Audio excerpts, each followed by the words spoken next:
Darker Pastures is a prairie gothic horror anthology and contains scenes and themes which some listeners may find distressing. For specific content warnings, please always be sure to check the episode notes and listen at your own discretion. Thank you for tuning in. I hope you enjoy today's humbly hideous offering.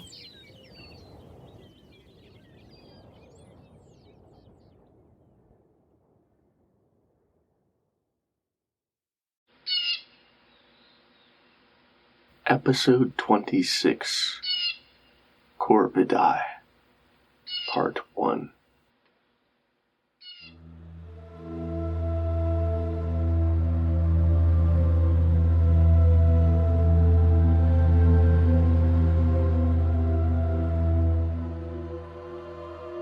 The rain falls, hard and chill, soaking the parched dust and scant weeds of the dying prairie, until it has turned to slop. This is the face of winter now. Cold, torrential rains, more often than snow.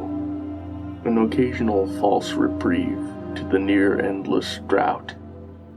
False because the deluge is only a different variety of calamity. Drowning rather than nourishing, and soon draining away to leave the earth thirsty once more. Leah Gardner walks alone through the rain, toward the hollow husk of an old gas station. She is following the lifeless highway northward, bound for what was once Montana, but is now only another nameless expanse of land, slowly being reclaimed by wilderness. She thinks, as strange as this changed world seems to her, and to others like her, it is not in fact much different than it has ever been. If anything, that creeping return of wildness to the artificial, sterile environments of glass, concrete, and protean petroleum is a sign of returning vigor and vitality to a long sick world. And yet, she muses darkly, it took such misery and ruin to achieve that healing.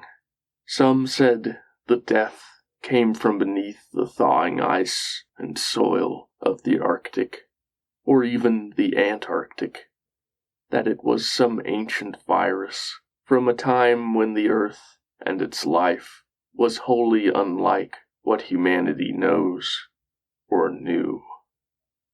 Others claimed it was an artificial pathogen, released by carelessness or even by malicious design.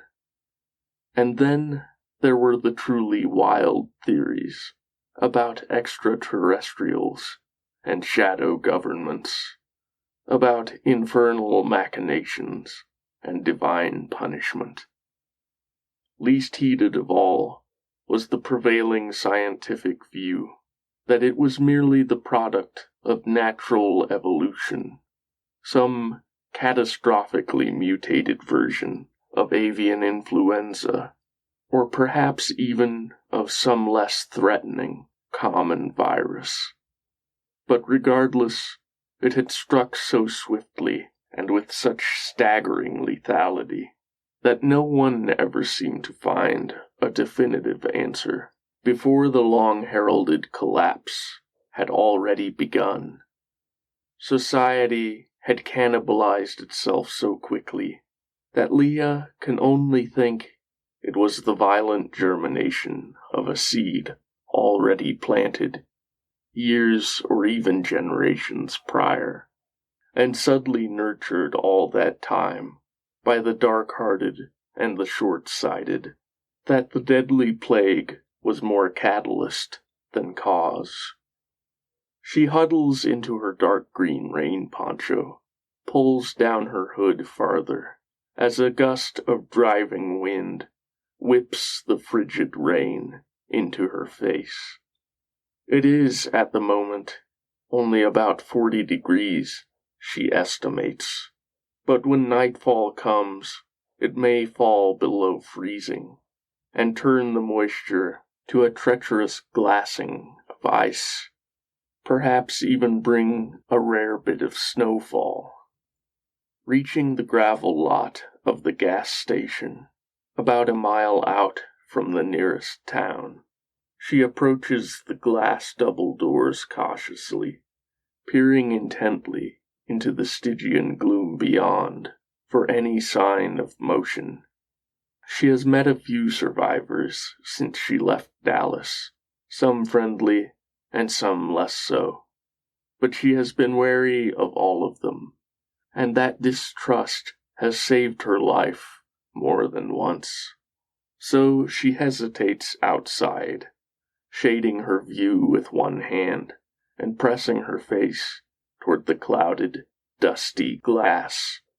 Out of the murk within, something ruddy blossoms, then fades, flickers fitfully, and she recognizes it as a small fire. Indistinct shadows shift between her and the new-born flames, but the door is too begrimed, and the interior space too dim for her to discern the figures with any certainty. She is about to turn around and walk away, seek out other shelter, when one of the shadows rises and approaches the doors. As calmly and unobtrusively as she can, she reaches for the handle of the buck knife under her poncho. The door opens inward, and a smallish blonde-haired woman, who looks near Leah's own age of 32, gazes out at her. "Hi," the woman says flatly. "Hi," Leah returns. They stand there, looking at one another, eyes guarded and measuring. Then a second shape emerges from the shadows behind the blonde woman, a little black girl with close-cropped hair, who Leah guesses to be about 8 or 9. "Hi," Leah says again, smiling this time. The blonde woman introduces herself as Drew, still expressionless. The girl says nothing at all, and Drew explains that this has been the girl's way ever since they first met outside the sprawling gray corpse of what was once Omaha. Leah, catching the girl looking at her, flashes her yet another smile. This time the faintest hint of a like response touches the corners of the girl's mouth, but still does not fully emerge. The rain begins to fall harder, drumming loudly against the pavement and the gas station rooftop.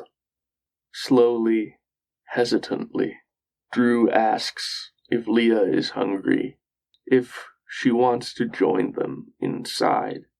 Leah nods, and the three of them retreat into the little building, with its disordered shelves and long-dried coffee dispensers. At the back, the little pile of burning firewood and torn packaging gutters unhappily. Leah points out the dangers of making an unventilated fire indoors, of insidious carbon monoxide and other noxious fumes. Looking a little embarrassed, Drew admits that she hadn't even thought of that, only of warming and drying themselves after getting out of the bitter rain, and maybe of heating their meager dinner. With obvious reluctance, she lets the fire die.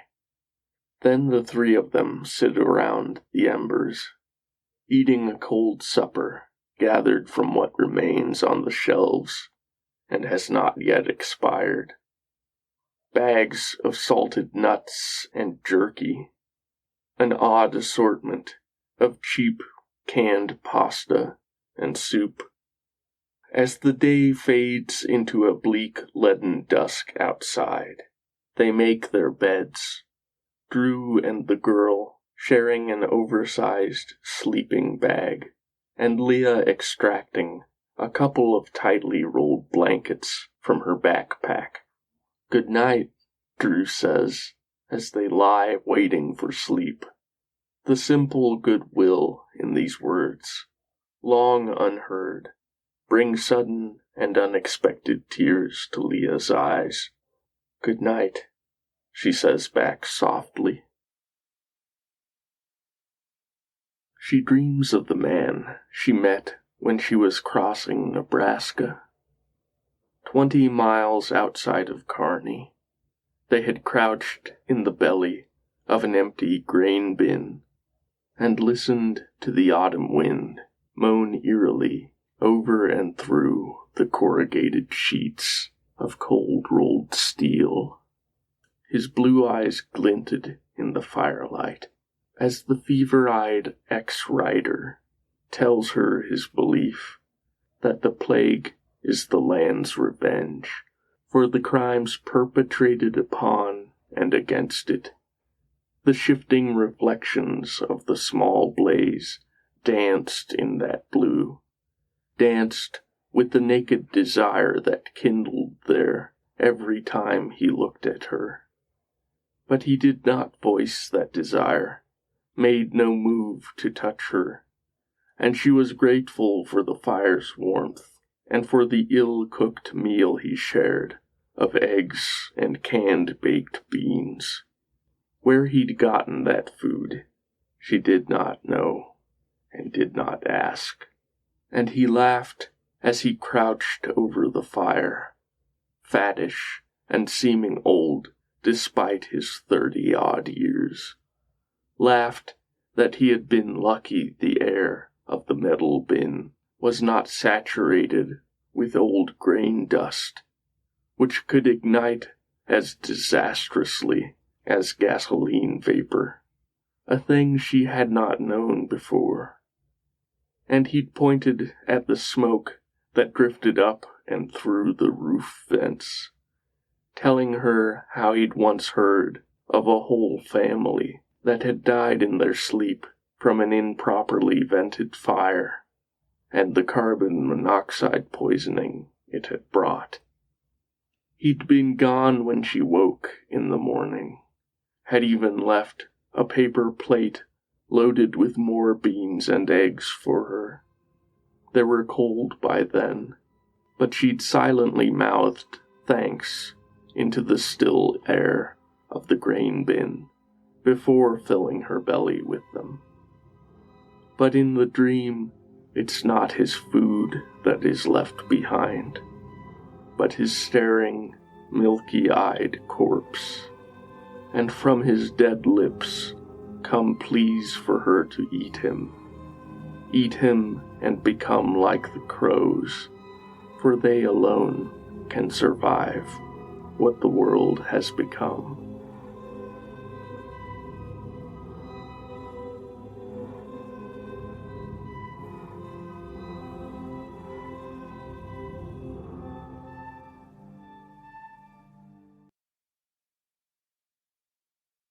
Leah wakes before daylight, rolls over in her blankets to find that her two companions remain asleep. Rising quietly, she begins to pack away her blankets when Drew stirs and asks sleepily if she is leaving. Without turning to look at her, Leah affirms that she is. A moment's pause, and then Drew asks where she's going. "Montana," Leah answers, and adds that her adoptive parents live there. "Things won't be any different in Montana," Drew says. "No," Leah agrees. Drew's voice softens a little as she asks if Leah and her parents were close. "No," Leah says again. It's only as she's finished packing and is rising, ready to leave, that Drew asks her to stay with them. The girl, she says, needs more than one guardian, and at least one better suited to the responsibility than she is. Falteringly, Leah says that she doesn't think they're heading the same way, to which Drew replies that they aren't heading any particular way. Not really. She told the girl they were moving west, toward California, chasing a rumor that things were less dire that way, but she admits that she never really believed it. We just needed a goal, something to move toward, you know? When she says this, Drew sounds so worn and weary that it makes Leah's heart ache. Leah nods, and then she slowly slips her backpack from her shoulders and sits near the end of the large sleeping bag, by the ashes of the previous evening's ill-advised fire. Over the top of the sleeping girl's head, Drew smiles at her, and Leah smiles back. Outside, the rainfall intensifies, and the breaking dawn scarcely lights the land. They remain in the gas station another full day, too intimidated by the unusually persistent rainstorm to leave a dry shelter which still contains some edible food. Against their better judgment, they even indulge in some of the remaining candy bars on the shelves, melted and re-solidified in their plastic packaging. After this rare feast, they lie back on their beds, and the two women simply talk, while the girl listens and drowses, her face as inscrutable as her past. Drew tells of her life in Omaha before the plague, how she'd barely cobbled together a living as a visual artist and a musician, renting a cheap and ugly apartment, and subsisting on ramen and tap water. Her divorced parents had little contact with her, her father mostly involved in his new life with a new family that seemed to make him no happier. Her mother as critical and cruel as ever. She talks about her ex-lovers, men and women, none of them particularly kind to her, but each relationship teaching her something about herself.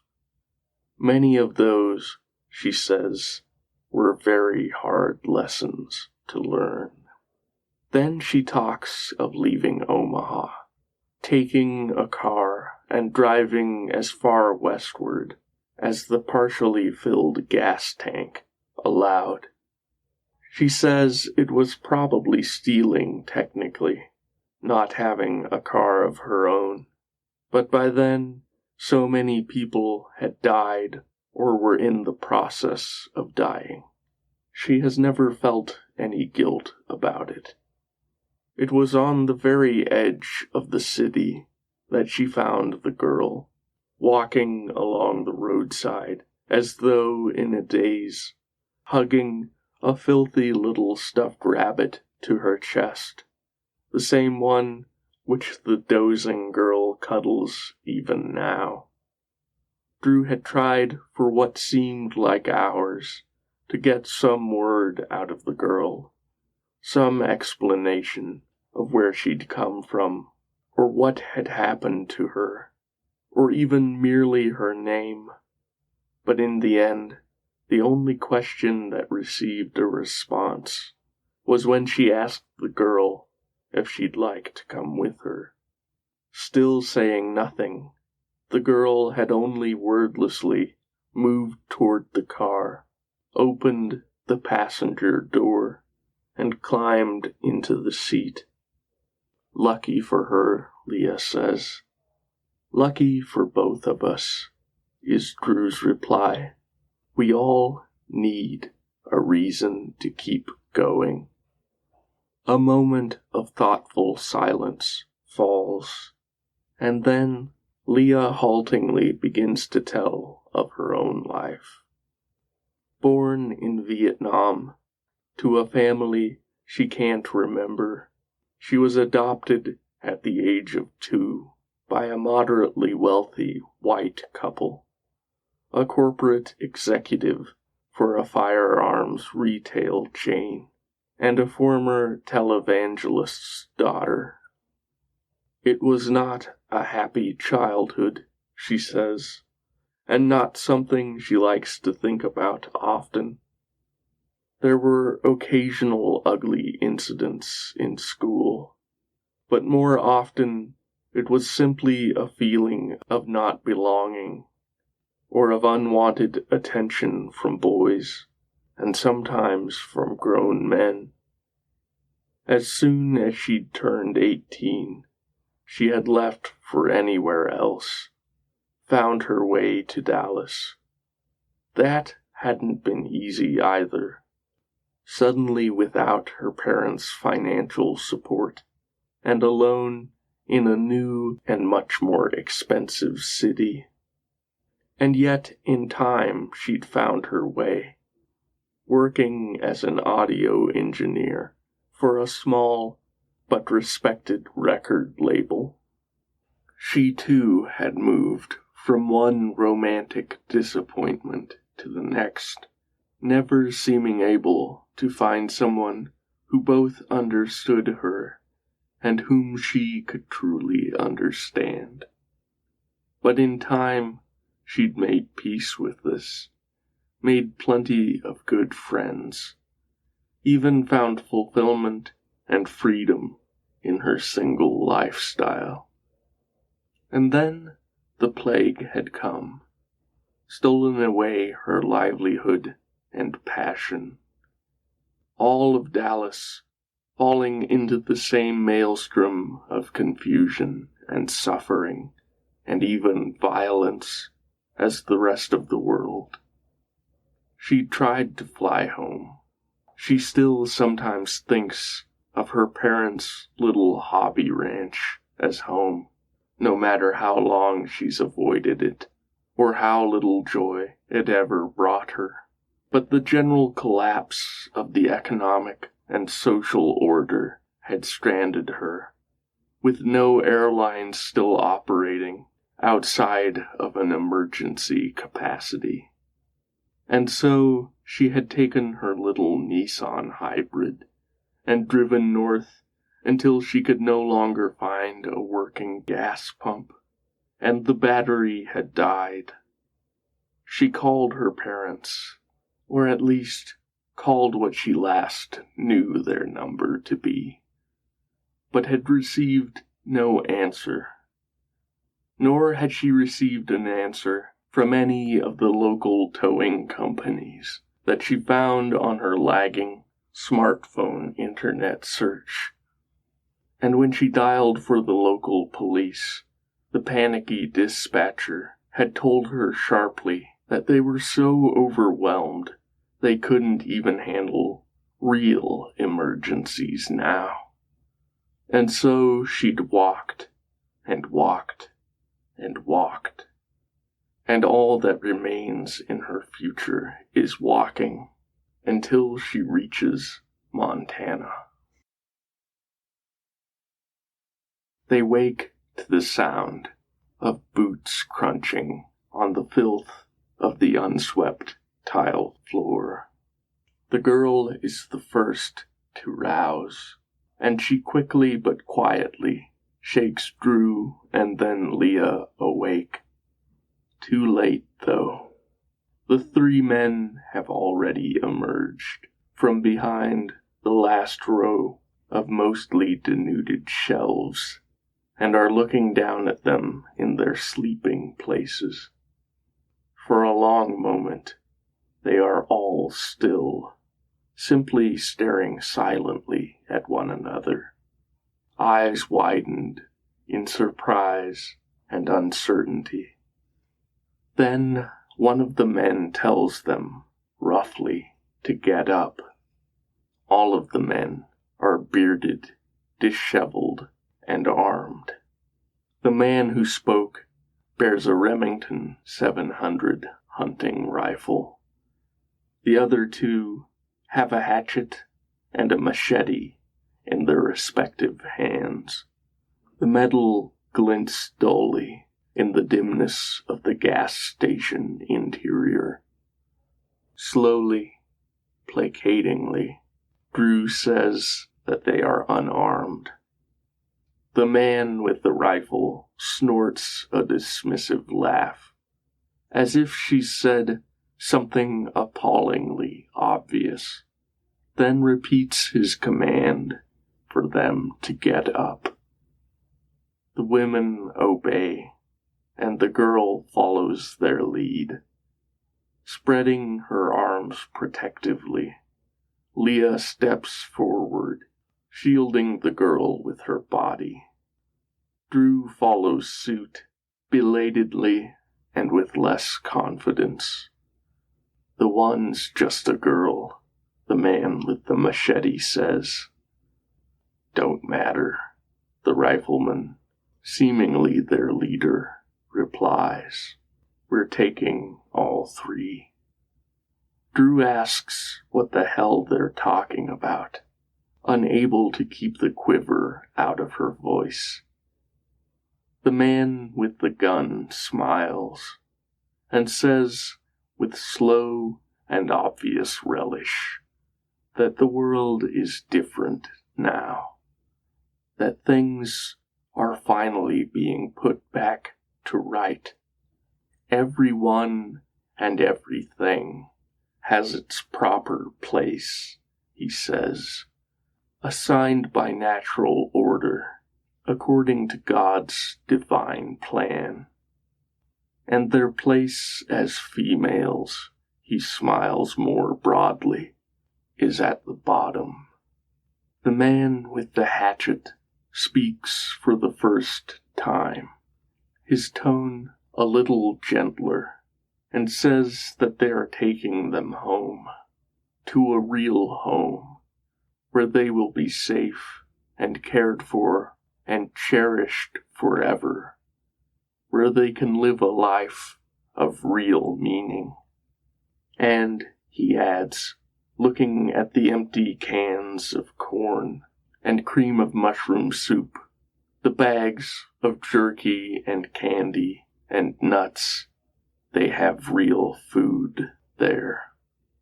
Leah hesitates, wanting to refuse, but seeing something behind the eyes of the man with the rifle that tells her doing so would be a mistake. And she spotted something on his wrist as he shifts the rifle in his hands, something that makes her afraid of more than just the immediate threat of 3 armed men. It's a small tattoo, a relatively simple but unique symbol that a teenage boy from Cheyenne described to her, along with other things she only half believed.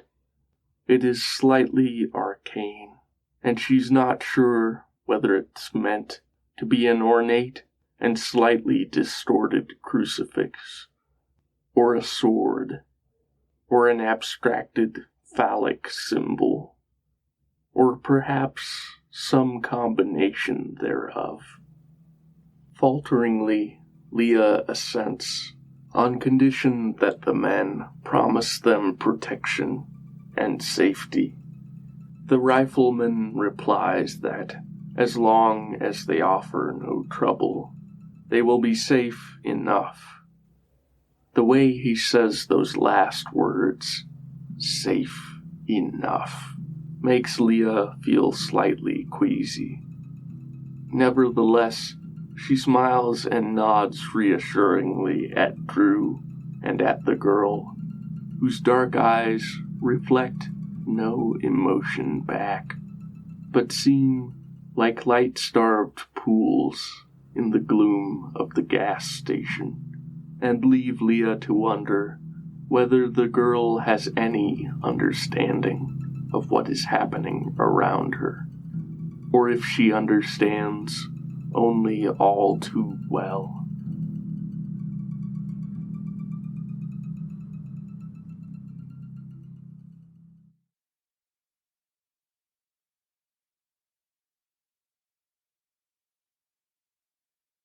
The name returns to Leah as they walk relentlessly eastward, away from I-25, and out into what seems to be only sparse prairie land. The rain has ceased, but the sky remains clouded and the day chilly. A sharp wind blows out of the northwest and shears through their clothes. They call themselves the patriarchs, the boy from Cheyenne had said, and they are crazy, the most dangerous kind of crazy, wholly crazy. Everyone had seemed insane during those initial months of pandemic and societal disintegration. There seemed to be little interest in finding common cause against the unprecedented plague, and even less in understanding it. Instead, new factions materialized every day, each loudly proclaiming a solution that collapsed under the slightest scrutiny. And those few who did not throw their lot in with the new religions and political cults and nihilistic warlords were too afraid for their lives to offer real resistance. The men give their names, but Leah thinks of them only by their weapons. She doesn't want to know their names, knowing what they plan for her, for Drew, and for the girl.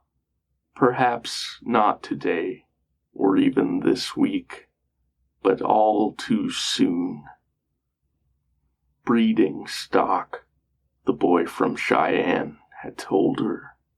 That is what the patriarchs kill and die for. And people like me, he'd said, they call us abominations, fit only for torture and death. The boy had been gone the morning after they'd shared their sad mulligan stew, but he'd left her the blankets with a brief note saying that he had enough already, and also that he had to be alone. There was no safety in numbers, his note had concluded. Remembering this, Leah walks and eats and sleeps obediently, silent but wary and watchful, intent on being ready when the moment comes. And for her part, Drew seems only to follow her lead. The girl, of course, remains as silent as ever. Hatchet seems like the kindest among the men, but his eyes are cold, and his kindness seems to Leah like a mask, a calculation. Machete is brutish, stupid, and timid, hungry for small cruelties, but never daring to risk Remington's temper, or even Hatchet's soft reproach. Remington is easily the worst, though, for there is both cunning and cruelty in him, and a touch of reckless unpredictability. He's the sort of man, Leah thinks, that has been waiting for the end of the world all of his life. And as they near what the men call Tabernacle City, and the cooking fires darken the sky with smoke miles before they can even see the source. Leah thinks that the world was once full of such men, is too full of them even now, after the crows and the ravens have feasted and grown numerous on the innocent dead left by the plague. Birds seem unaffected by the plague, more or less. This is one of the few things that researchers agreed upon during the brief period when organized scientific investigation was both still possible and still largely accepted. They could carry the pathogen, but seemed to suffer no symptoms themselves, a drastic departure from the avian flu, which some claimed to be the plague's origin. But then, later, came tales that seemed to contradict the widely accepted facts, tales of strange behavior never before seen in birds, and most of these tales seemed to center on members of the Corvid family, particularly those with the reputation of carrion eaters, crows and ravens especially.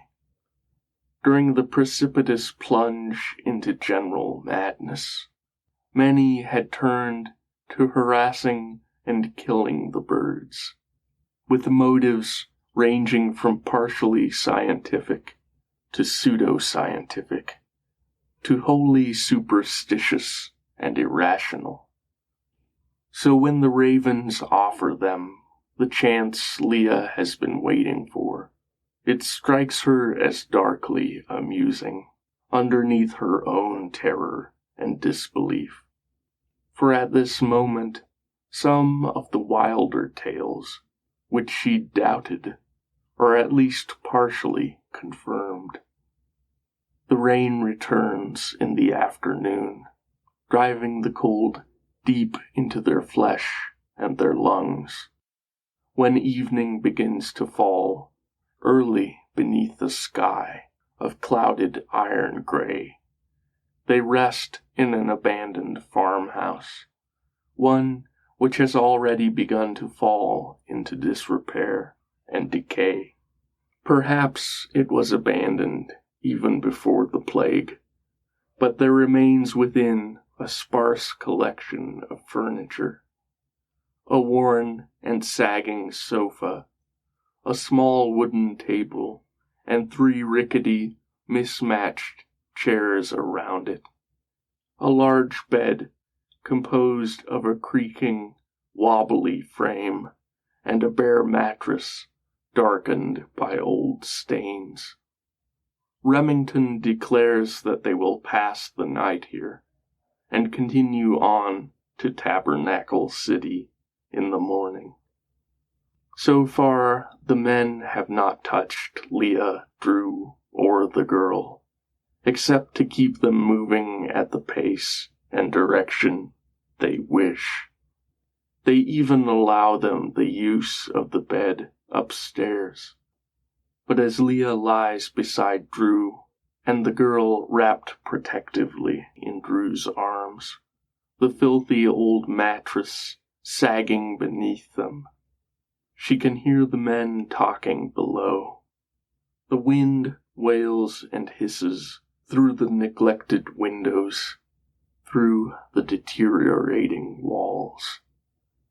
It's against the law, Hatchet says, and Leah can hear the capital L in the word. Remington replies that no one will ever know the difference, and that he's waited long enough. A promise was made, he says, and he's more than earned his taste. Not the girl, Machete says. She's too young. To this Remington replies that she'll be a woman soon enough, and that he's tired of waiting, that he'll take whatever he wants. It's against Father Allgood's law, Hatchet reiterates, voice growing harder. There is no law anymore, Remington says slowly, except the oldest law, the law of the strong. And then it comes, a sound that at the first instant seems wholesome, then becomes horrible and uncanny. It is only the sound of laughter, raucous laughter, coming from outside and from many throats. The ravens laugh in the sparse trees around the house, as Leah has never heard a raven do before. The disagreement downstairs falls instantly into silence, and only after a long moment does Machete ask what the hell that noise could be. The only answer that comes is a low response that Leah cannot be certain she hears correctly, but which she believes is Remington telling Machete that he already knows. The front door opens quietly, and footfalls recede into the darkness outside. Extricating herself gently from the girl and from Drew, she creeps toward the window, moving as silently as she can on the old floorboards. She peers cautiously out into the night. The rain has diminished to a mere drizzle, and the waxing crescent moon peeks timidly from behind a gap in the unraveling cloud cover. She cannot see the ravens, but she can hear them. And all at once, the laughter, mocking and strange, stops, and instead they begin to speak. Your end has come, they say, raucous and inhuman. Your end has come. Fucking demons, one of the men below cries raspily, and she cannot tell which of them says it. A few moments later, Remington fires his rifle into the trees, and the ravens take wing. Yet even as they fly, they continue to shriek the baleful words down at the men, and in the brief time it takes Remington to operate the bolt action of the rifle, the birds are descending upon them, swooping down more like hunting raptors than corvids. They claw at the men's faces, beat at them with their broad black wings, peck with their long dark beaks. The men scream and flail, and Remington drops his rifle in the mud to cover his bleeding eyes. At once, Leah hurries back to the bedside and shakes her companions awake, tells them it's time for them to go. Drew stirs sleepily, taking a moment to understand. The girl wakes all at once, cat-like, and helps Leah to roll up and stow away the sleeping bag and blankets and few other belongings that the men have not confiscated.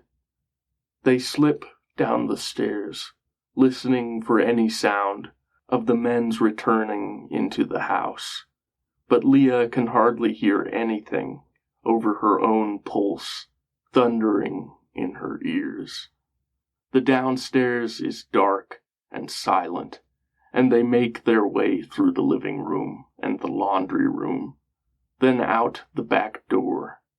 When they step out into the damp night, they can still hear the men shrieking and cursing, and the sound of many wings, and one voice still harshly repeating that message of doom. The women and the girl run through the windbreak of aspen and pine, then through the open pasture land. Sometimes they lose their footing on the damp grass and the slick earth.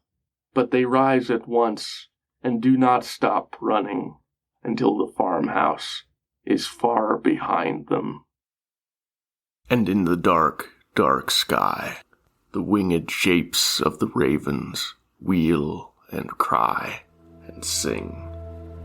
Blood smeared upon their talons and flecked across their wings.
Story, narration, and music by Lars Mollevand. If you enjoyed today's story, please rate, review, and share. Thank you for listening. We'll meet again in darker pastures